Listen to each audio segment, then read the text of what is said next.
C'est une cérémonie qu'ils attendaient depuis longtemps. 29 ans que ces deux frères cherchent sans relâche la sépulture de leur oncle, décédé dans un crash d'avion le 28 avril 1951, en pleine guerre d'Indochine.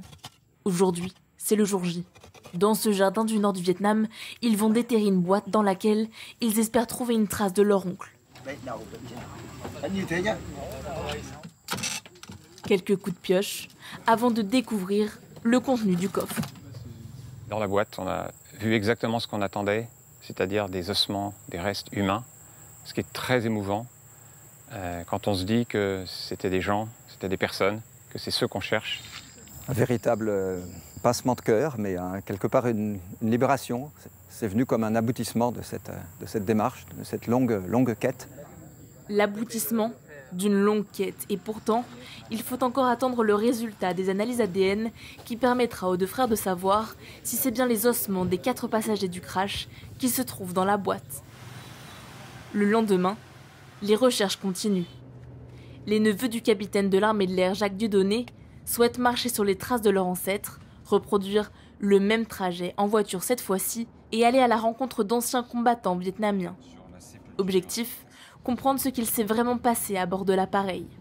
Nous, ce qu'on cherche en fait, c'est des nouveaux anciens, c'est-à-dire des gars qui ont plus de 90 ans, qui nous racontent le crash de cet avion.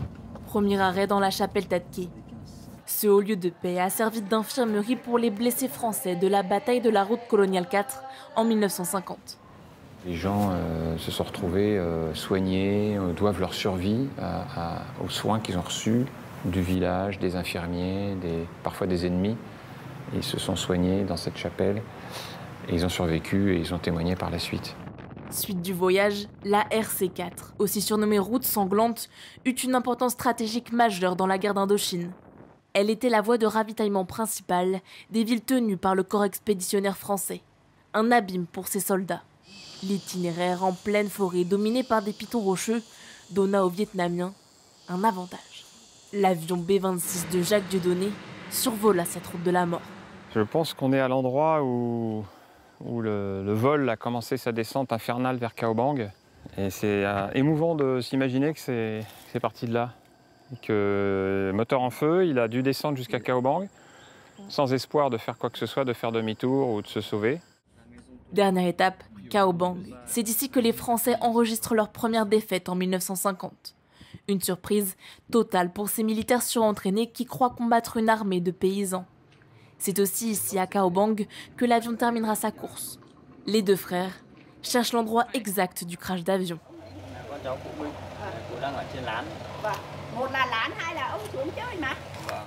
Quelques mètres plus haut, l'ancien combattant est bien là, dans son hamac. Bonjour, ça va? Khi mà cụ quay về đây năm 54 thì cụ có nhìn thấy cái máy bay.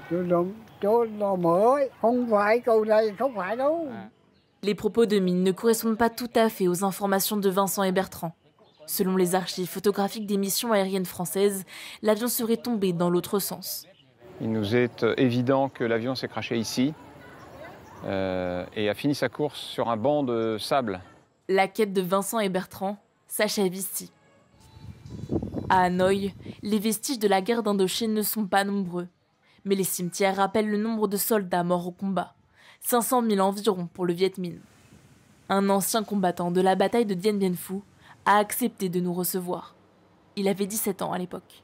Le 30 mars 1954, depuis 7 heures du soir jusqu'aux 5 heures du matin, ma compagnie qui comptait 120 hommes, à 5 heures du matin, le 31 mars, il ne restait 27 survivants.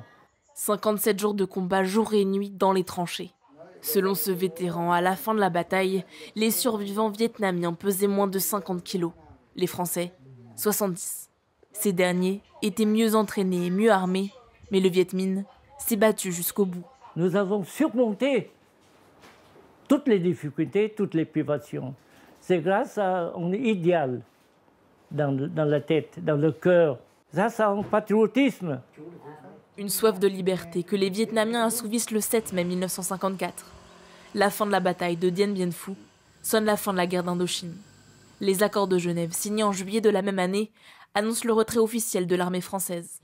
Pour les 70 ans de la bataille en 2024, cet ancien combattant compte bien se rendre sur les lieux, si à 91 ans, sa santé le lui permet.